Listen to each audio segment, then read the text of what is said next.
ప్రసన్న భవన్ని గారికి వందనాలు. నా పేరు కమల్, తెలంగాణ స్టేట్. గత వారం ఒక ప్రశ్న అడిగాను కదన్నయ్య. ఇవాళ కూడా ఒక ప్రశ్న అడుగుదాం అనుకుంటున్నాను. ఇంతకుముందు మీరు దేవుని వాక్యాన్ని సరిగా చెప్పని వారికి సవాలు విసిరి మరీ వాళ్ళ బోధ తప్పని చెప్పేవాళ్ళు, డిబేట్కి రమ్మనేవాళ్ళు. తెలంగాణలో కల్వరి టెంపుల్ సతీష్ కుమార్ గురించి తెలుసు అనుకుంటున్నాను. అతడు తన బోధలో ఇష్టాల గురించి కానీ దేవుడు చెప్పి చేయమన్న పనుల గురించి కానీ ఎప్పుడు చెప్పడు. యేసు వారిని తండ్రి అంటారు, త్రిత్వం కానీ ఎప్పుడు చెప్పడు. యేసు వారిని తండ్రి అంటాడు, త్రిత్వం ఉందని చెబుతాడు.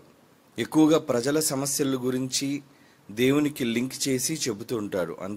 అంటే ఉద్యోగం రాకున్నా, అందులో సమస్యలు ఉన్నా, కుటుంబం సరిగ్గా లేకున్నా, సమస్యలు ఇబ్బందుల్లో ఉన్నా, ఆరోగ్యం బాగోలేకున్నా, దేనికైనా దేవునిని నమ్మండి, మీ సమస్యలు పోతాయి, హ్యాపీగా ఉంటారు అని చెబుతాడు తప్ప ఎప్పుడు కూడా తండ్రి మనకు ఇచ్చిన పనులను చేయాలని చెప్పడు. రొట్టె ద్రాక్షారసం ఎప్పుడు తీసుకోవాలో కూడా అతనికి తెలియదు. సత్యవాక్యాన్ని సరిగ్గా విభజించటం తెలియదు.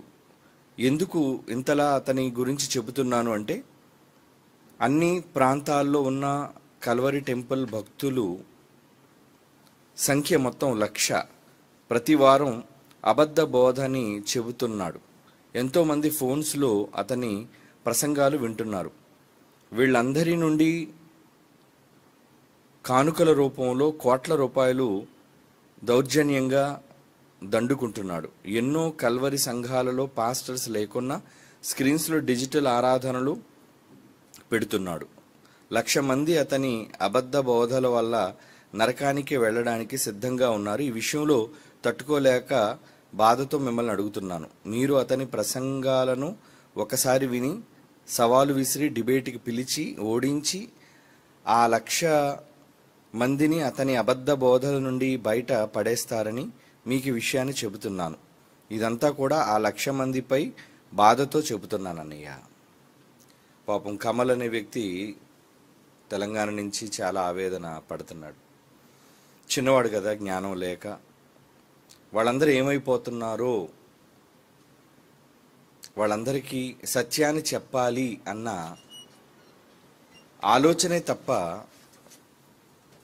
దానివల్ల జరిగే పర్యవసానాలు, పరిస్థితులు ఎంతవరకు మరి సఫలత సాధించగలరు అనేది తెలియకపోవటం వలన పొరపడుతున్నాడు. నానా, నేను ఒకరి గురించి చెప్పట్లేదు, చాలామంది అలాంటి వాళ్ళు ఉన్నారు అని బైబిల్ ఇప్పుడు కాదు, 1వ శతాబ్దంలోనే యోహాను గారి పత్రికలో చెప్పాడు. ఆయన ఎలా చెప్పాడు? చాలామంది మనలో నుంచి వెళ్ళిపోయిన వాళ్ళు ఉన్నారు అని మాట్లాడుతూ యోహాను గారు ఏమంటున్నారో ఒకసారి చదువుదాం. కేవలం ఒక వ్యక్తిని, ఒక సంస్థ గురించో మాట్లాడకుండా ప్రపంచంలో ఆయా తరాలలో ఎంతమంది దేవునికి అవిధేయులుగా అపవాది యొక్క మాయలో పడి వెళ్ళిపోతున్నారు అన్నది మనం తెలుసుకోవాలి. మరి యోహాను గారు రాస్తున్న 1వ పత్రిక 2వ అధ్యాయం, యోహాను గారు రాస్తున్న 1వ పత్రిక 2వ అధ్యాయం 18వ వచనం చూడండి నాన్న. చిన్నపిల్లలారా, ఇది కడవరి గడియ, క్రీస్తు విరోధి వచ్చునని వింటిరి. కేవలం ఇప్పటి వరకు ప్రపంచం అంతా విరోధి ఒక్కడే, క్రీస్తు విరోధి వచ్చునని వింటిరి కదా. ఇప్పుడు అనేకులైనా అంటున్నాడు చూడండి.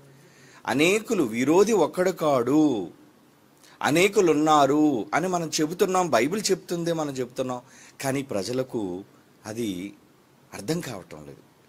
ఎందుకండి ఇంత స్పష్టంగా ఉన్న అర్థం కావటం లేదండి అంటారా? ఒకసారి ఈ మాట ఇలాగే ఉంచుది, ఇంకొక మాట దగ్గరికి వెళదాం. అది 2 కొరింథీ పత్రిక 2వ అధ్యాయం, 2 కొరింథీ పత్రిక 2వ అధ్యాయం 4వ అధ్యాయం 4వ వచనం చూద్దాం నాన్న. 2 కొరింథీ పత్రిక 4వ అధ్యాయం 4వ వచనం ఏమంటున్నాడు అక్కడ? దేవుని స్వరూపే ఉన్న క్రీస్తు మహిమను కనుపరుచు సువార్త ప్రకాశము వారికి ప్రకాశింపకుండా నిమిత్తము ఈ యుగ సంబంధమైన దేవత. ఈ యుగానికి ఒక దేవత ఉందట. ఆ దేవత ఏం చేస్తుందంట? అవిశ్వాసులైన వారి మనోనేత్రములకు గ్రుడ్డితనము. అంటే విశ్వాసులు అని చెప్పుకుంటున్నారు కానీ వాళ్ళు ఎవరట? గ్రుడ్డి వాళ్ళు. కనుక గ్రుడ్డి వాళ్ళకి మీరు ఎంత చూపించండి, వాళ్ళకి ఏం కనపడుతుంది? వాళ్ళు ఏమి గుర్తించగలరు? ఇది ఎంత సత్యమైనదో బైబిల్లో వాస్తవాలు రాయబడిన మనుష్యులు ఎలా ఉన్నారు అంటే వాళ్ళ కళ్ళ ముందు జరిగే అబద్ధాలను నమ్ముతున్నారు, మోసాలను నమ్ముతున్నారు, కానీ నిజాలు నమ్మరు. నాన్న, నీ ఉద్దేశం ఏంటంటే ఏదో ఒకటి చెప్పేసి వాళ్ళకి మార్చేయాలి అని తొందరపాటుతనం నీలో ఉంది. నిజానికి పోనీ చెబితే మారుతారు అనుకుంటున్నావా? వాళ్ళకి గ్రుడ్డితనం వచ్చేసింది. ఒక ఉదాహరణ చెప్పమంటారా? సొదొమ గొమొర్రా పట్టణాలు ఉన్నాయి. దేవుడు వాటిని నాశనం చేయాలని డిసైడ్ అయ్యాడు. అందుకు ఎవరిని పంపాడు? దేవదూతలను పంపాడు. పంపినప్పుడు విషయం అంతా మీకు తెలుసు. అక్కడ ఏం జరిగిందో దేవుడు వాళ్ళని హెచ్చరించాడా? లేదా వాళ్ళ దగ్గర నుంచి నీతిమంతుడైన లోతును ఆయన కుటుంబాన్ని తప్పించాలనుకున్నాడా? బహుబాధపడిన లోతును నీతిమంతుడుగా ఉన్నాడు కనుక నేను ఎలాగైనా నా కుమారుని తప్పించాలి అనుకుని తప్పించేసి ఆ ఊరిని భస్మం చేశాడు, 2 పట్టణాలని. మరి చెప్పొచ్చుగా, ప్రకటించొచ్చుగా, మార్చొచ్చుగా. అంటే మారరు అని దేవుడికి ఒక తీర్పు వచ్చేసింది. అంటే వాళ్ళ భవిష్యత్తును చూసినప్పుడు నాయనకి వీళ్ళు మారరు, నాయన వీళ్ళు మారేటట్టుగా లేరు కనుక మారనప్పుడు ఏం చేయాలి? చంపేయటమే. మారనప్పుడు ఏంటి? మరణం. అది దేవుడు నిర్ణయం తీసుకున్నాడు. మారరు గనుక. మరి ఇన్ని పట్టణాలు, 2 పట్టణాల్లో ప్రజలంటే చిన్నపిల్లలు ఉంటారు, అందులోని పసిబిడ్డలు ఉంటారా? ఒడిలో ఉన్న పసిబిడ్డలు ఉంటారండి, వృద్ధులు ఉంటారండి, స్త్రీలు ఉన్నారండి, పురుషులు ఉన్నారండి. అందరినీ చంపేశాడంటే అందరినీ చంపేశాడు. ఎందుకు? మారరు అని భవిష్యత్తును చూశాడు ఆయన. దేవుడు భవిష్య జ్ఞాని కదా, మనకైతే భవిష్యత్తు తెలియదు, కానీ దేవుడికి తెలుసు. తెలుసు కనుక ఆయన ఒక నిర్ణయం తీసుకున్నాడు, చంపేశాడు. మనం ఏమనుకుంటాం? అయ్యో ఎవరినైనా లోతు దగ్గరికి పంపించి చక్కటి వాక్యాన్ని ప్రకటించి వాళ్ళు మారిస్తే బాగున్నేమో, మారిపోతారేమో అని మనం అనుకుంటున్నాం. తమ్ముడు కమల్లాగా మార్చేద్దాము అని. వాళ్ళు మారరు నాన్న, వాళ్ళు మారరు. ఇంతకీ తప్పుడు బోధలు చేస్తున్న వాళ్ళు ఎవరు అంటే అదే ఇప్పుడు యోహాను పత్రిక రండి. అక్కడ ఏమంటున్నాడు? 18వ వచనంలో 2వ అధ్యాయం 1 యోహాను పత్రిక 2:18, చిన్న పిల్లలారా కడవరి గడియ క్రీస్తు విరోధి వచ్చునని మీరు ఒకను గురించి విన్నారు, కానీ ఇప్పుడును అంటే మొదటి శతాబ్దంలోనే, ఇప్పటికి 2000 సంవత్సరాల క్రితమే అనేకులైన క్రీస్తు విరోధులు బయలుదేరి ఉన్నారు. ఇది కడవరి గడి అని దీని చేత తెలుసుకొనిచున్నాము. వారు మనలో నుండి వెళ్ళిరి గాని వారు మన సంబంధులు కారు. మనోళ్ళని అనుకుంటున్నావా? వాళ్ళని ప్రభువు నమ్ముతున్నారు కాబట్టి గుడికి వెళ్ళే వాళ్ళందరూ క్రైస్తవులు, విశ్వాసులు అనుకుంటున్నావా? వాక్యాన్ని వింటున్నారు, లైవ్లో వింటున్నారు, కానుకలు ఇస్తున్నారు, దశంభాగాలు ఇస్తున్నారు, క్రైస్తవులు అనుకుంటున్నారా? కారు. వారు మనలో నుండి బయలు వెళ్ళిరి కానీ వాళ్ళు ఎవరట? మన సంబంధులు కారు. వారు మన సంబంధులైతే మనతో పాటు నిలిచియుందురు. అయితే వారందరూ మన సంబంధులు కారని ప్రత్యక్షపరచబడినట్లు వారు బయలు వెళ్ళిరి. వాళ్ళు అలా ఉంటేనే కాదు వీళ్ళు మన వాళ్ళు కారు అని మనం తెలుసుకోవాలి. ఎలా పసిగట్టగలం? వాళ్ళ బోధలు బట్టి పసిగట్టగలం, వాళ్ళ మాటలు బట్టి పసిగట్టగలం, వాళ్ళ భక్తి ప్రవర్తనను బట్టి పసిగట్టగలం వీళ్ళలో భక్తి ఉందా లేదా అనేది. ఏమండి, ఇప్పుడు ఏవేవో జరుగుతున్నాయి, అద్భుతాలు జరుగుతున్నాయి అని గత 30 ఏళ్లుగా జైశాలి గారు స్వస్థతల మీద సవాలు చేసి ఏమండి పోటీకి రమ్మని పిలిచారు. ఎవరు వచ్చారు? ఎవరు నిలబడ్డారు? కేపల్ నిలబడ్డా? ఏమండి అప్పటికి పెద్ద ప్రపంచంలో పేరునికగన్న అతనికి కేపాల్. మరి ఇప్పుడు ఏం చేస్తున్నాడు ఆయన? స్వస్థతలు మానేశాడు, బోధలు మానేశాడు. ఇప్పుడు ఏం చేస్తున్నాడంటే సోషల్ వర్క్. అంటే ఎవరైనా ఆపదలు ఉంటే వాళ్ళని ఆదుకోవడానికి, ఇంకా ముఖ్యమైనది ఏంటంటే రాజకీయాలు, పార్టీ పెట్టడాలు, ఏమండి, ప్రజలకు మేలు చేస్తానని ఓట్లు అడగడాలు, నాకు ప్రభుత్వ అధికారం ఇవ్వండి అని ప్రజలను కోరుకోవడాలు, ఇలా చేస్తున్నారు. మరి తెలియపరచబడాలి కదా. ఆ రోజు ఒక 25 ఏళ్ల క్రితం జనం విపరీతంగా వెళ్ళేవారండి అక్కడికి. నువ్వు పాపం ఎవరెవరు కూర్చో పేరు రాశావు, హైదరాబాద్లో ఉన్నారు, లక్షల మంది వెళ్ళిపోతున్నారని. అయ్యో, ఇంకా వీళ్ళు చిన్నపిల్లలు ఆయన దగ్గర. ఇప్పుడు పుట్టిన వాళ్ళందరూ, ఇప్పుడు వచ్చిన వాళ్ళందరూ కూడా చాలా చిన్ని కిడ్స్ వాళ్ళు. వీళ్ళందరికీ పితామహుళ్ళు అంటాడు. ఏమండి, ఇదిగో గుడ్డివారు చూచుచున్నారు. ఆ రోజు కరపత్రంలోని పబ్లిసిటీ, కేఏ పాల్ కరపత్రంలోని పబ్లిసిటీ ఏంటో తెలుసా? గుడ్డివారు చూచుచున్నారు, కుంటివారు నడుచుచున్నారు, మూగవారు మాట్లాడుచున్నారు. ఇవేనండి. ఇవి చూసి వెళ్ళిపోయేవారండి. ఎందుకంటే జనాలకి వాక్యం అక్కర్లేదు కదా. యేసుప్రభుని ఎందుకు వెంబడించారు జనం, అది మీకు తెలుసు. ఈయన మంచి మాటలు చెప్తాడు, విని పరలోకానికి వెళ్ళిపోతాం అనేది కాదండి వాళ్ళ ఉద్దేశం. ఈయన దగ్గరికి వెళితే డాక్టర్ ఖర్చులు తగ్గుతాయి, మనకి 3 పూట్ల భోజనం కూడా ఉచితంగా దొరుకుతుంది, ఏమండి, ఇలాంటి వాడు రాజుగా ఉంటే చాలా వరకు మనకు మంచి జరుగుతుంది అని స్వార్థ ప్రయోజనాలతో రొట్టెలు తిని భుజించి నిమిత్తమే ఆయన దగ్గరికి వెళ్ళారని ఆయనే స్వయంగా ఒప్పుకున్నాడు. అంటే ప్రజలు వెళుతున్నారు కదా అని ఎప్పుడు ప్రజాసంఖ్యను బట్టి ఓటేయకండి నాన్న, ప్రజాసంఖ్యను బట్టి ఓటేయకండి. అలాగైతే ప్రపంచంలోనే అత్యంత పెద్దదైన మరి పీఠం ఏంటంటే రోమన్ క్యాథలిక్ మిషన్ అయిన ఇటలీలోని పోప్ పీఠం. ప్రపంచంలో అక్కడ వచ్చే రాబడి, ప్రపంచంలో అక్కడ వెళ్ళే సందర్శకులు, ఆ సెకండ్ స్థానంలో ఉన్నది తిరుపతి హైందవ దేవాలయం. కానీ అక్కడ క్రైస్తవ దేవాలయం ఉంది వాటికన్లో, రోమ్, ఇటలీలో. అదే ప్రపంచంలో నెంబర్ 1 స్థానం. భక్తులు తాకిడి కానివ్వండి, రాబడి కానివ్వండి, అన్నీ. అంటే భక్తులందరూ అక్కడికి వెళ్తున్నారు కాబట్టి రోమన్ క్యాథలిక్ మిషన్ రైటా? ఏమండి, ఆలోచించండి. సంఖ్యను బట్టి ఎప్పుడు అనకండి, సంఖ్యాబలాన్ని బట్టి ఎప్పుడు ఓటేయకండి. కనుక ప్రజాస్వామ్య విషయంలో తప్పు లెక్క, ప్రజాస్వామ్యపు లెక్క తప్పు. ఎక్కువ మంది ప్రజలు అక్కడికి వెళ్తున్నారు కాబట్టి రైట్ అండి అని మీరు అనకండి. Bible right. ఆ రోజు నుంచి చెబుతూనే ఉన్నాం. జైశాలు గారు, మేము అందరూ చెబుతున్నాం, విన్నారా? మారారా? ఆఖరికి హేళనగా హైందవులైన వాళ్ళు వీళ్ళ మీద సినిమాలు తీసి వీళ్ళంతా బఫూన్గాళ్ళని చేసి, ఏమండి, వీళ్ళు చేసే జిమ్మిక్కులు, మ్యాజిక్లు అన్నిటినీ కూడా మరి చాలా తీవ్ర స్థాయిలో వాళ్ళు చెండాడి మాట్లాడినా మానేశారా? మానరు. ఎందుకు తెలుసా? వాళ్ళు దేవుని చేత నడిపింపబడుతున్నాము అనే భ్రమలో, దయ్యపు ముసుగులో ఉన్నవాళ్ళు. వాళ్ళు ఏంటి వాళ్ళకి బాధ అంటే, మీరు ఎందుకు దేవుని శక్తిని కాదనేస్తున్నారు? అయ్యో, దేవుని శక్తిని మనం కాదంటాం. నిజంగా దేవుని శక్తి ఉంటే చెయ్యండి, దేవుని గణపరచండి, మనం కాదనటం లేదు. కానీ నిజముగా లేని దేవుని శక్తిని చచ్చిపోయినలు బ్రతికించారండి. ఆ రోజు ఎవరు చచ్చిపోయినలు బ్రతికిస్తున్నారు చెప్పండి? ఈరోజు ఏమండి, ఎవరు చచ్చిపోయినలు బ్రతికిస్తున్నారు చెప్పండి? ఒక్కటి చేస్తే చాలండి, రాష్ట్రాలు, దేశాలు మారిపోతాయి. మారవా? మరి ఎందుకు చేయలేకపోతున్నారు? బట్టతో చేసేవాళ్ళు, నీళ్లతో చేసేవాళ్ళు, ఏమండి, పనిముట్లతో చేసేవాళ్ళు, చివరికి ఫలాలతో చేసేవాళ్ళు, ఈరోజు నా మొత్తం అంతా మ్యాజిక్ చేసేవాళ్ళు అందరూ కూడా ఏమనంటే దేవుని శక్తి అని ప్రజలు మభ్యపెడుతున్నారు.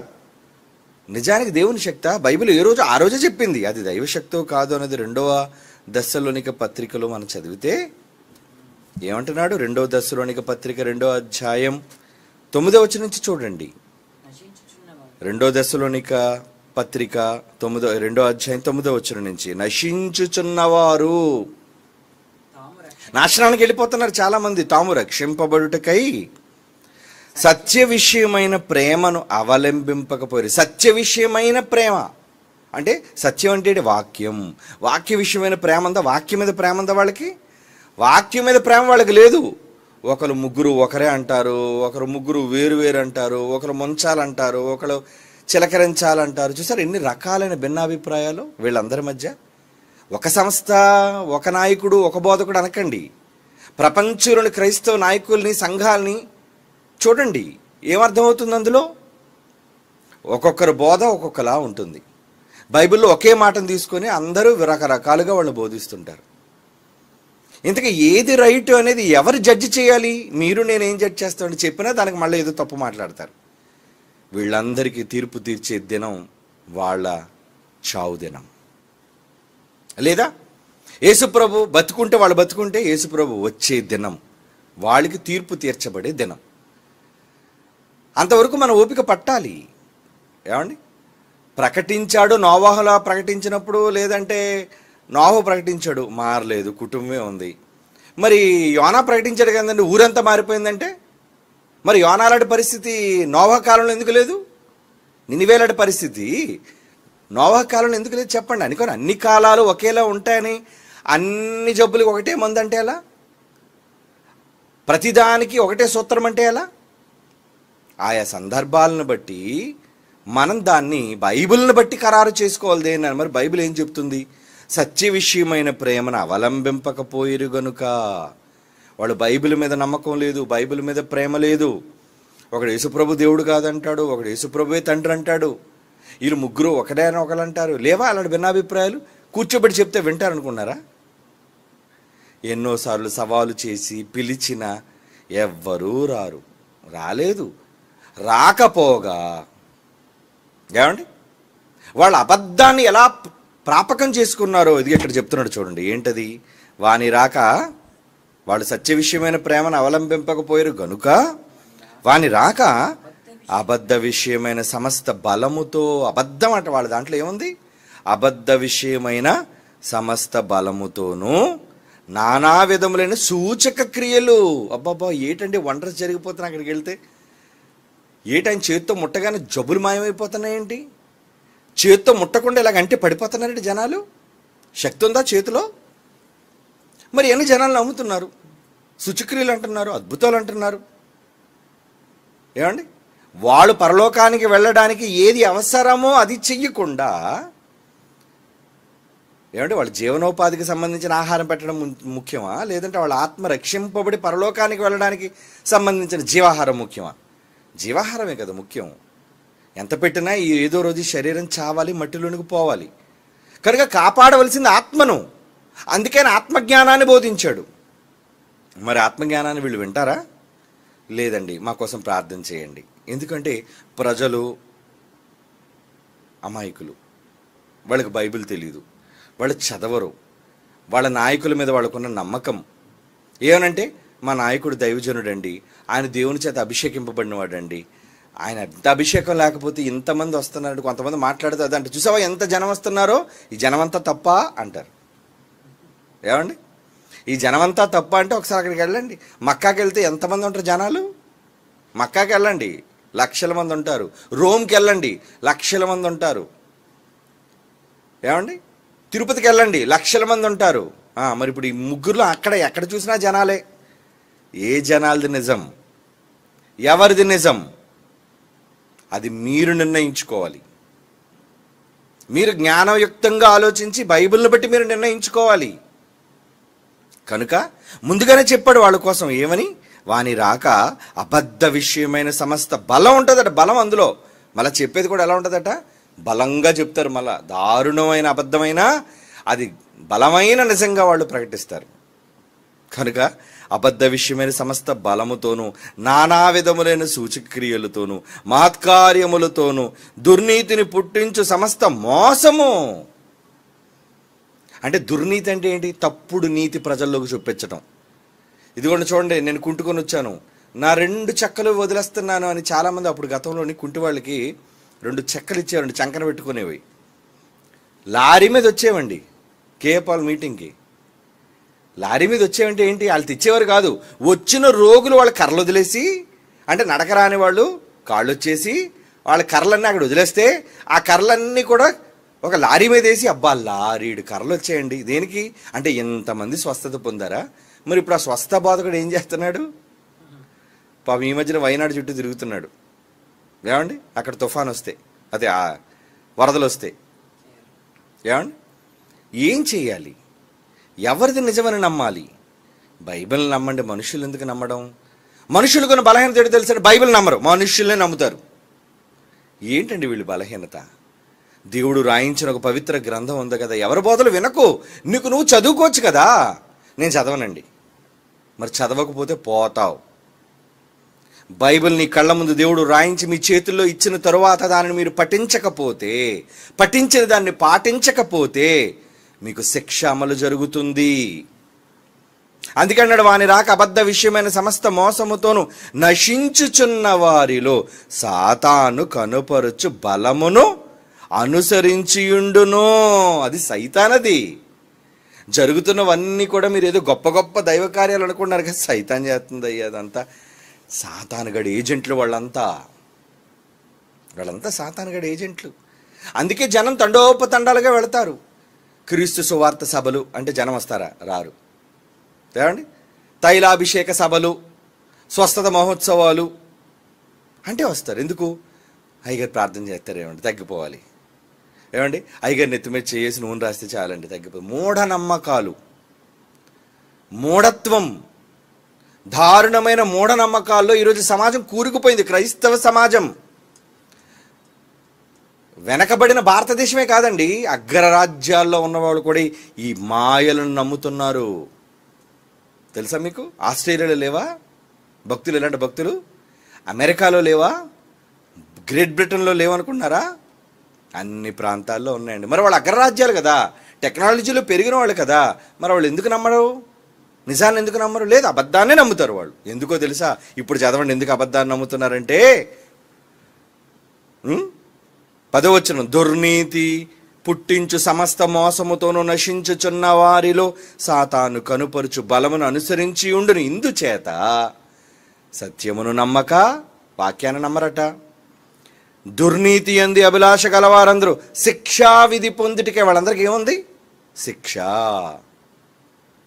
శిక్షావిధి పొందుటికై అబద్ధమును నమ్మునట్లు మోసము చేయు శక్తి, ఈ మాట జాగ్రత్త నోట్ చేసుకోండి, దేవుడే వారికి పంపుచున్నాడు. మరి వాళ్ళందరూ మాయలు చేస్తుంటే దేవుడు చూస్తూ ఎందుకున్నాడు? చెయ్యిరా మాయలు, చెయ్యిరా, ఒరే మాయలు మరాఠీ చెయ్యిరా అంటున్నాడు దేవుడు. ఇలా ఎంతమంది మరాఠీ గాళ్ళు ఉన్నారు? ఏమండి, భాషలో మరాఠీ కోసం నేను చెప్పట్లేదు, మాయలు చేసే మరాఠీ వాళ్ళు. ఈ మరాఠీ వాళ్ళు ఎక్కడున్నారు? ప్రపంచవ్యాప్తంగా ఉన్నారు వీళ్ళు. ఏమండి, ఆఫ్రికా ఖండంలో అయితే పెట్టులో తెల్ల డ్రెస్ వేసుకొని పడుకోబెట్టేసి ఇటు కేకలైతే లేచిపోయిందండి శవం. ఆహా, ఎంత గొర్రెలు! ఆ వీడియోలు మీరు చూశారు. నమ్ముతున్నారంటే నమ్ముతారు. అక్కడ లక్షల మంది జనం వెళతారు. దేనికి వెళతారు? అబద్ధమును నమ్మునట్లు.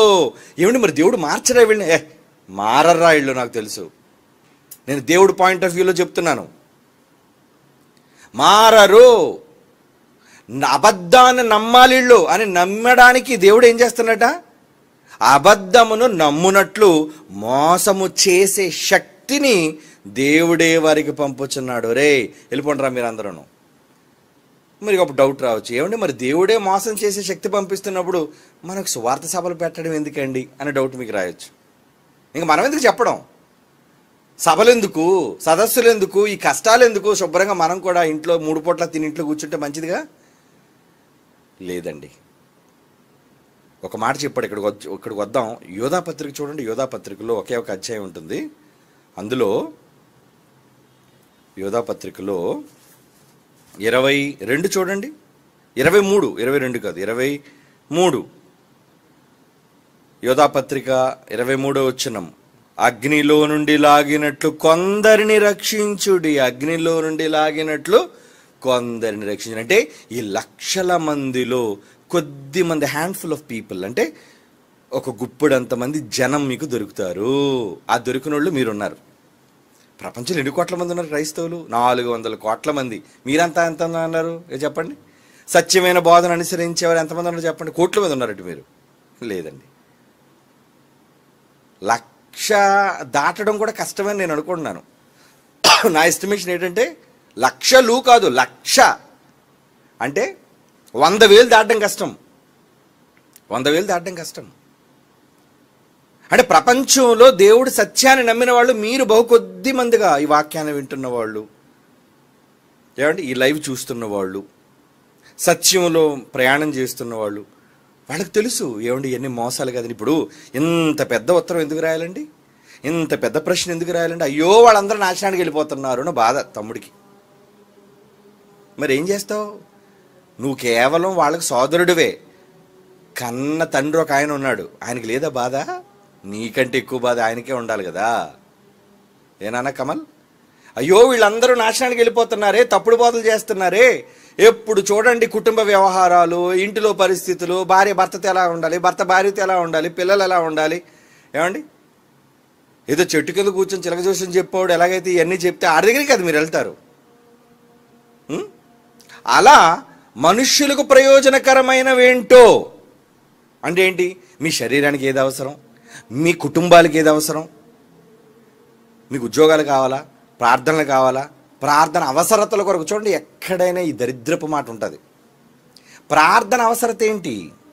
ప్రార్థన అవసరత ఎవరికి అవసరత? ఎవరికి ప్రార్థన అవసరత? ప్రార్థన చేయాల్సింది పాపులు. పాపులు మారడం కోసం ప్రార్థన అవసరత. మరి వీళ్ళు ప్రార్థన అవసరత దేనికోసం పెడుతున్నారు? ప్రార్థన అవసరత అంటే మా ఎన్నో సమస్యలు ఉన్నాయి, ఈ సమస్యలన్నిటినీ తీర్చడానికి ప్రార్థన చెయ్యాలి. అసలు ప్రార్థన చేసేవాడికే ప్రార్థన రాదని బైబిల్ చెప్పింది. మీకు ప్రార్థన వచ్చా? ప్రార్థన అవసరతల కొరకు ఫోన్ నెంబర్ వేసిన ఆడికి ప్రార్థన వచ్చా? బైబిల్ చూపించమంటారా? అందుకే మన దగ్గర ఎవడ మాట్లాడు కదా, మనం అంటేనే టెర్రర్. వద్దురా బాబు, వీళ్ళ దగ్గరికి వెళ్తే కాళికేస్తే మెడకేస్తారు, మెడకేస్తే కాళికేస్తారు, వీళ్ళ దగ్గర మనం కాళికేస్తే మెడకేయడం కాదు, అది నిజం. నువ్వు మాయ మాటలు చెప్పి నమ్మిస్తావు కాబట్టి జనాలు నమ్మిస్తున్నావు. ఏమండి? మరి బైబిల్లోనే నిజం ఏంటి? ఆ నిజం దేని గురించి నిజం? ఆ నిజం ఏంటో నువ్వు చదవాలి కదా. బైబిల్లో ఏముందో నువ్వు చదవాలి కదా, నువ్వు ఆలోచించాలి కదా. నువ్వు బైబిల్ ఎందుకు చదవు? బైబిల్ చదవరు వీళ్ళు, బైబిల్ చదవరండి. మనుష్యుల మాటలు వీళ్ళకి ముఖ్యం. ఏమండి? మనుష్యులు చెప్పే బోధలే వీళ్ళకి ముఖ్యం. దేవుడు చేసే పాఠాలు, దేవుడు నేర్పించే పాఠాలు ఇవన్నీ వాళ్ళకి అక్కర్లేదు. దేవుడు అంటున్నాడు, వద్దు నాయన, వీళ్ళకి చెప్పినా వీళ్ళు మారరు నాయన, వీళ్ళు మారర్రా. నువ్వు చెప్పు కొంతమందిని నేను ఏర్పాటు చేసుకున్నాను, అంటే వాళ్ళు మారుతారని నేను ఎదురు చూస్తున్నాను. వాళ్ళు దీర్ఘశాంతంతో ఎంతకాలం ఓపిక పట్టింది అదిగో ఆ కొద్ది మంది కోసమే. ఆ కొద్ది మంది వస్తారు నాయన, అందుకే నేను వెయిట్ చేస్తున్నాను అయ్యా. ఆ సంఖ్య పూర్తయినంత వరకు నేను ఎదురు చూస్తా. అందుకు దేవుని దీర్ఘశాంతం కనుక దేవుడు చూస్తున్నాడు. మరి ఇంతమంది తెలుసుకోకుండా ఉన్నారు, ఇప్పుడు నేను చెప్పాలా వద్దా? నువ్వేం చెప్తావు వాళ్ళ దగ్గరికి వెళ్ళి? ఏం నీకు తెలుసని వాళ్ళకి చెప్పేయాలనుకుంటున్నావు? నువ్వు తెలుసని నువ్వు చెప్పేయాలనుకున్నా, నువ్వు చెప్పింది వాళ్ళు నమ్మరు, వాళ్ళు వినరు. వాళ్ళకి అంధత్వం కలుగు చేసింది. ఎంత చదివాం కదా, యుగ సంబంధమైన దేవత వాళ్ళకి ఏం కలుగు చేసిందట? గురుడితనం. బైబిల్ కనబడదు వాళ్ళకి, బైబిల్ ఉన్న విషయం వాళ్ళకి అక్కర్లేదు, మనుషులు చెప్పినవి వాళ్ళకి కావాలి. శరీర సంబంధమైన విషయాలు గుచ్చే వాళ్ళకి ముఖ్యమైనది కావాలి వాళ్ళకి. ఏమండి? దైవ సంబంధమైన విషయాలు వాళ్ళకి అక్కర్లేదు. బైబిల్లో రాయబడిన మాట చూస్తారా? కొరింథీయులకు రాసిన మొదటి పత్రిక 14వ అధ్యాయం 38వ వచనం చూడండి. కొరింథీయులకు రాసిన మొదటి పత్రిక 14వ అధ్యాయం 38. ఎవడైనను తెలియనివాడు, వీడికి తెలియదు ప్రభా, వీడికి తెలియదు ప్రభా, వీడికి తెలియదు ప్రభా, వీడికి చెప్పేస్తాను ప్రభా. చాలా మందికి చెప్పేయాలని కంగారు ఉంటుంది.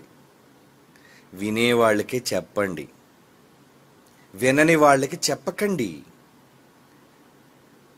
చాలామంది ఈ మధ్యన సోషల్ మీడియాలో కూడా పిల్లలైన వాళ్ళు ఎవరో ఏదో పిచ్చి మాటలు మాట్లాడుతున్నారు, దానికోసం మీరు ఎందుకు మాట్లాడడం? వాళ్ళు వింటారనా? వాడెవడో బైబిల్లో ఏదో కాంతి మాట్లాడితే వింటాడా? విండు. ఎందుకంటే వాడు అబద్ధాన్ని నమ్ముతాడు. మరి అలా ప్రభు అబద్ధాన్ని నమ్మాడు చచ్చిపోతానంటే చచ్చిపోని, నువ్వు చెప్పు. వింటే సరే, వినలేదా ఇంకొదిలేయి. మాటికి వాడి ఇంటికి వెళ్ళి పదే నువ్వు చెప్పాల్సిన అవసరం లేదు.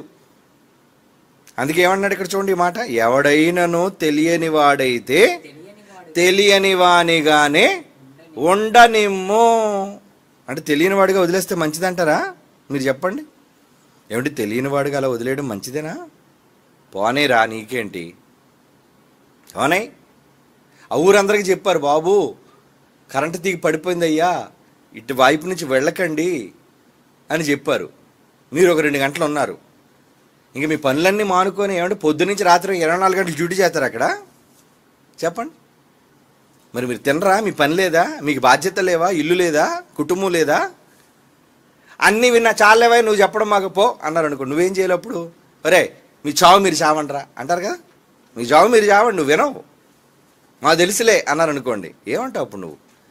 ఒరే మీకు చెప్పడం దండగరా నాయన. దేవుడు కూడా ఈ నిర్ణయానికి వచ్చేసాడు. ఎవడైనా తెలియని వాడైతే వదిలేండి నాయన, వదిలేండిరా, వాళ్ళకి చెప్పొద్దురా నాయన, చెప్పొద్దు. సోషల్ మీడియాలోకి వెళ్ళి ఏదో చెప్పేద్దాం ఎందుకు అనుకుంటున్నారు? చెప్పి చెప్పి చెప్పి చెప్పి చెప్పి అలిసిపోయారు జైశాల్ గారు.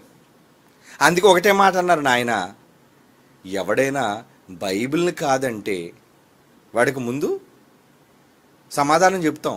మొదటిసారి వినలేదనుకో, ఏమండి వాడితో వాదం ఎందుకు, ఇంకా ఆడు విండు. వ్యర్థమైన వాదాలు ఆడితో పెట్టుకోవడం అనవసరం, వదిలేయండి. మీ నిజం ఏంటో మీరు చెప్పండి. నమ్మినోడు నమ్ముతాడు, నమ్మనివాడు పోతాడు. కానీ పిల్లలు ఏమనుకున్నారంటే వీళ్ళందరికీ చెప్పేయాలి. మరి చెప్పేయాలి అనేది మీ ఆసక్తి అయితే ఈ మాట ఏంటి చెప్పండి? ఆడికి తెలియదు ప్రభువా, ఏమండి తెలియదు ప్రభువా ఎలా? ఏమండి కొంతమంది అడుగుతుంటారు, ఎక్కడో కొండల్లో కొండ జాతలు ఉంటారు కదండి, ఆడికి యేసుప్రభు కోసం తెలియదు కదండి, మరి ఎలా అండి అని. ఎలా అండి ఏంటి? అన్నీ తెలుసుకున్నాడా? వంట చేయడం తెలుసుకున్నాడా? తినడం నేర్చుకున్నాడా? పిల్లల కండ నేర్చుకున్నాడా? ఇల్లు కట్టుకోవడం నేర్చుకున్నాడు, పిల్లల్ని గుడ్లు పెట్టడం నేర్చుకున్నాడు, ఏమండి అన్నీ నేర్చుకున్నాం. మరి ఏం నేర్చుకోలేదు? ప్రకృతిని చూసి దేవుడు నేర్చుకోలేదు. నిన్నేమనాలి? ఏమనాలి? ఆ మాత్రం జ్ఞానం లేదా? జంతువుల కంటే ఎక్కువైన జ్ఞానం మనుషులకు నేర్పించాడు కదా దేవుడిని, బుర్రలో పెట్టాడు ఐక్యూ. ఈడవేం ఆలోచించడు, ఏమండి ఆది మానవుడట, ఆదివాసి వాడట, వీడికి ఏమీ తెలియదట. వండుకోవడం తెలుసు, సంసారం చేయడం తెలుసు, పిల్లల్ని కనడం తెలుసు, ఏమండి అన్నీ వీడికి తెలుసు. దేవుడి కోసం తెలియదండి నాకు. ఊరుకుంటాడు దేవుడు? తెలుసుకోరా? తెలుసుకో. ఏది నిజమో ఏం చెయ్యాలో పరుగు పెట్టి వెతికి నేర్చుకో. దేవుడు అడుగుతాడండి. నువ్వు తెలుసుకోవలసిన బాధ్యత నీ మీద ఉంది. నాకు తెలియదు ప్రభు అన్నా అనుకో, అందుకే రా నీలాంటి వాడి కోసం రాయించారా. నువ్వు తెలియదు కదా, నువ్వు తెలియకుండానే ఉండేది కానీ నువ్వు తెలిసినా నువ్వు బాగుపడవు. ఏమండి ఎందుకు తెలియకుండా దేవుడు వదిలేమన్నాడు? ఒరే విన్నా బాగుపడరాడు. మిమ్మల్ని ఎవరైనా సొదొమ గుమొర్రాకు పంపించి ఇప్పుడు అర్జెంటుగా వాక్యం చెప్పడానికి మీరు వెళ్ళిపోతారంటే, ఫ్లైట్ టికెట్ తెస్తారంటే మీరు వెళ్తారా? ఎందుకు అనుకుందాం. ఆ కాలంలోనే మనం ఉంటే అక్కడ మనం వెళ్ళి లోతుగారింటికి వెళ్ళి ఉదయాన్నే సువార్త ప్రారంభించేస్తాం. లోతుగారు అన్నా అనుకో, ఇంటి దగ్గర నుంచి పక్క సందు తిరగగానే నేను పాడు చేసేస్తారు అక్కడ జనమంతా వచ్చి. ఎందుకంటే చిన్న పెద్ద అందరూ చెరి చేయటమే, ఆడలేదు మగ లేదు, చిన్న లేదు పెద్ద లేదు, అలాంటి క్యారెక్టర్ అక్కడ. మరి నువ్వు వెళ్ళి ఏం చెప్తావు? చెప్పొద్దు, వదిలేయి. చాలామందికి చెప్పాలన్న ఉత్సాహం ఎక్కువైపోద్ది. బైబిల్ తెలియక సర్వలోకమునకు వెళ్ళి సర్వసృష్టికి ప్రకటించమని చెప్పిన వాడు ఆయనే. అక్కడ అన్నాడు కదండి మరి అంటారు. మరి ఇక్కడేమన్నాడు? సత్యం పరిపూర్ణ ఏమన్నాడు? రే చెప్పకండి ఎవరికైనా, వదిలేండి అన్నాడు. ఆ మాట తీసుకోవాలి, ఈ మాట కూడా తీసుకోవాలి. మరి బైబిల్లో ఉన్నాయి కదండి. అవును, అన్నీ బైబిల్లో ఉంటాయి, అన్నీ బైబిల్లోనే ఉంటాయి. చాలామంది మూర్ఖంగా ఏం మాట్లాడతారంటే, ఏమండి భాషల కోసం బైబిల్లో ఉంది కదండి, భాషలను అభ్యసించిన ముందు అధ్యాయంలో 14వ అధ్యాయంలోని సంఘానికి చెప్తున్నట్టు ఉంటుంది కదండి. మరి బైబిల్లో ఉంది కదండి, దీన్ని ఆచరించాలి కదండి. అంటే బైబిల్ ఉన్నవన్నీ ఆచరించేస్తావా? అంటే ఉన్నది ఎందుకు చెప్పాడు, కాలాన్ని కూడా నీకు అక్కర్లేదో చేసేస్తావా? అయితే ఓ పని చెయ్యి, మత్తయి సువార్త 10వ అధ్యాయంలో చెప్పాడు, మీరు నశించిన ఇశ్రాయేలు యొద్దకు తప్ప అన్య జనుల త్రోవల్లోనికి వెళ్ళొద్దు అని చెప్పాడు కదా బైబిల్. యేసు ప్రభువే స్వయంగా చెప్పాడు. కనుక ఇప్పుడు నువ్వేం చేస్తావు? ఇజ్రాయెల్స్ ఎక్కడున్నారో, ఏమిటి ఇప్పుడు యుద్ధం జరుగుతుంది ఘోరంగా, నువ్వు ఫ్లైట్ టికెట్ కొనుక్కుంటావో, విమానం ఎక్కుతావో, లేదంటే బోట్ ఎక్కుతావో, నువ్వు పో అక్కడికి పోయి ఇజ్రాయెల్ దేశంలో సువార్త ప్రకటించు. ఏదో బాంబు సరిగ్గా నేను ఎత్తిన పడుతుంది, చస్తావు, దరిద్రం వదిలిపోద్ది. ఏమండి ఎందుకంటే బైబిల్లో ఉంది కదా, మీరు నశించిన ఇశ్రాయేలు యొద్దకే వెళ్ళుడి అని బైబిల్లో ఉంది కాబట్టి అక్కడికి వెళ్ళిపోండి. బైబిల్లో ఉంది కాబట్టి అన్నీ చేసేయడం కాదు, ఎప్పుడు చెయ్యాలి, ఎందుకు చెయ్యాలి, చేయాల్సిన అవసరం ఉందా లేదా, ఇవన్నీ తెలుసుకోవాలి కదా. ఏమంటే బలులు ఇచ్చారు బైబిల్లో, మీరు ఎందుకు మరి బలులు వేయరు? ఇశ్రాయేలీయులు కోడిదూడలను వేశారు, లేగదూడలను వేశారు. ఏమంటే మందిరం కట్టినప్పుడు అయితే లక్షల లక్షల గొర్రెలు వేసాడండి. మరి నువ్వెందుకు ఒక్క గొర్రెను కూడా వేయు? అది పాత నిబంధన కాలం అండి, బలుల కాలం అండి. ప్రతి మనిషి బ్రతక నేర్చుకున్నాడు, మాటలు నేర్చాడు. తెలివైన వాడు అనుకుంటున్నాడు, కానీ వాడు మూర్ఖుడు. చచ్చాకు తెలుస్తుంది వాడు ఎంత అబద్ధంలో ఉన్నాడు. ఇప్పుడు వాళ్ళందరినీ మీరు కాపాడేయగలరా చెప్పండి? సర్వలోకమునకు వెళ్ళి సర్వ సృష్టికి సువార్త ప్రకటించమని దేవుడు చెప్పను కనుక నేను రేపే మక్కా బయలుదేరిపోతున్నాను అనుకో, మక్క తీసేస్తారు అక్కడికి వెళ్ళగానే. వెళ్ళండి, మక్కా మదీనాకి వెళ్ళండి. ఏమండి అసలు మీకు ముందు నువ్వు ఎవరు? నువ్వు క్రైస్తవుడువా ఇస్లాం వాడువా అని అడుగుతారు. నువ్వు ఇస్లాం వాడు కాకపోతే నీకు నో ఎంట్రీ. నువ్వు ఎందుకు రావాలి ఇక్కడికి? నేను లోపలికి వెళ్తానండి. ఏమో నువ్వు తీవ్రవాదివేమో, ఎందుకంటే క్రైస్తవులు కూడా బాంబులు పెడుతున్నారు ఈ మధ్యన. చెప్తావు అక్కడికి వెళ్ళి? వాళ్ళు హజ్ యాత్రకి వెళ్తున్నారు, అక్కడికి వెళ్ళి యాత్రికులు చెప్తావు నువ్వు? కొంతమందికి పని పాటలాక ఏమండి మేము తిరుపతి కొండ మీదకి వెళ్ళి సువార్త చేస్తాండి. ఎందుకు అక్కడికి వెళ్ళి ఎందుకు చెప్పడం సువార్త? కింద తెలియని చాలామంది ఉన్నారు కదా, వాళ్ళందరికీ చెప్పవు. నేను గొప్ప పౌరు లాంటి గొప్ప దైవజనుడిగా నేను మారిపోతానండి అని చెప్తే చాలామంది నాకు చితక్ కొట్టేసి కొండ నుంచి తోస్తారు కిందకి. జరిగాయి. ఎందుకు నీకు చెప్తే వింటాడా? వినాలనుకున్నవాడు వింటాడు. వినాలనుకుంటున్నాడో లేదో నీకు అర్థమవుతుంది, అప్పుడు చెప్పు. ప్రభు కూడా ఏం చేశారో తెలుసా? వాక్యం చెప్పేటప్పుడు వినుటకు వారికి శక్తి కలిగిన కొలది. చూడండి ఆ మాట ఎక్కడ ఉందో. వినుటకు వారికి శక్తి కలిగిన కొలది వాళ్ళకి ప్రకటించాడు, నేర్పించాడు, బోధించాడు. ఇంతకు వీడు వింటున్నాడా లేదా? స్టూడెంట్స్ అంతా నిద్రపోతారు అనుకోండి, టీచర్ క్లాస్ పాఠం చెప్పేసి వెళ్ళిపోతాడా? చెప్పండి. మార్కు సువార్త 4వ అధ్యాయం 33 అండి.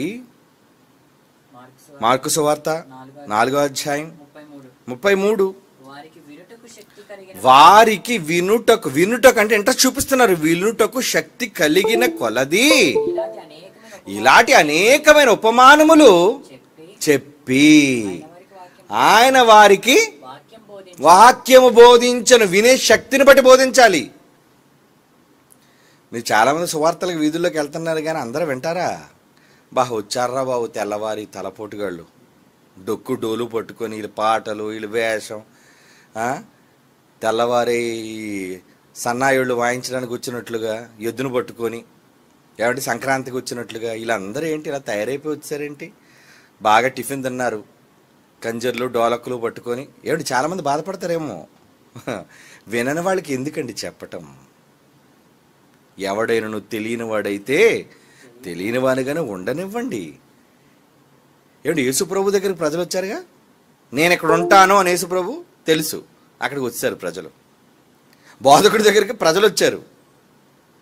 ఏమండి సరే పోనీ మనమే ప్రజల దగ్గరికి వెళ్దాం. వింటున్నారా చూడండి, చెప్పొద్దు అని నేను అంటలేదు.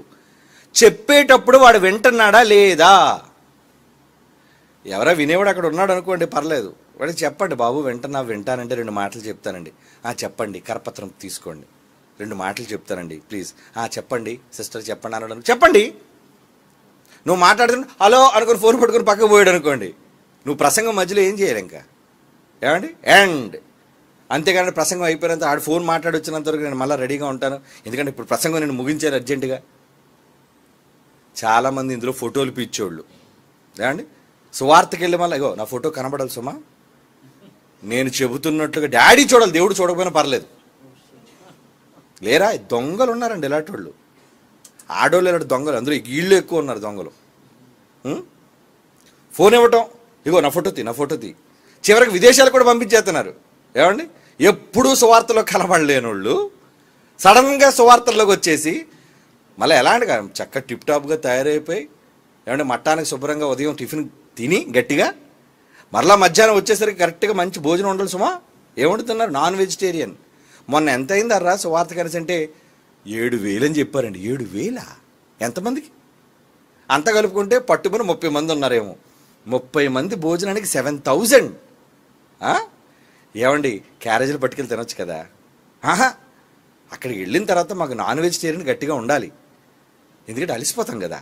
మధ్యలో డ్రింకులు, మధ్యలో సోడాలు, మధ్యలో ఐస్ క్రీములు, కనబడిన చెత్తా చెదారం అంతా తినేయటం. ఏమండి అమ్మాయి అలసిపోయాం బాబు. ఇదా సువార్త? ఏది సువార్త? ఎవరికి ప్రకటించాలి? ఏమండి వినుటకు శక్తి కలిగిన కొలది చెప్పాడు. ఇంకా వినేటట్టు లేరు. రే పదండి, తట్టబట్ట సర్దేండి, పదండి వెళ్ళిపోదాం. వీళ్ళు వినరు. ఎందుకు చాలా సందర్భాల్లో వాళ్ళు పాదధూళి దులిపేశారు? అవునా? అపోస్తులు పాదధూళి దులిపారా లేదా? ఎందుకు దులిపారు చెప్పండి? వీళ్ళు వినర్రా, వినరు వీళ్ళు. వీళ్ళకి ఎందుకు చెప్పడం? వెళ్ళిపోదాం పదా, టైం వేస్ట్. మరి అలాగే సువార్తకు వచ్చిన తర్వాత ఎంతోమందికి చెప్పకపోతే ఎలా? వినడానికి ఆల సిద్ధంగా లేనప్పుడు చెప్పడానికి నువ్వు సిద్ధంగా ఉంటే ఎవడకు కావాలి? తెలుసుకోండి, జ్ఞానం. అవకాశం ఉంది కదా అని అందరికీ చెప్పేద్దాం, అందరి దగ్గరికి వెళ్ళిపోదాం అంటే మారళ్ళు. ఎక్కడో మీరు కష్టార్జితానికి ఎక్కడో ఒక ప్రతిఫలం ఉంటుంది. చూడండి, మనం పెద్ద సభ పెడితే ఏవో కొన్ని కుటుంబాలు, ఒక 2, 1, ఒక 5, 6 సంఘానికి వస్తారు. అది సత్యాన్ని తెలుసుకొని. అది పెట్టకపోతే 4 నారాయణ.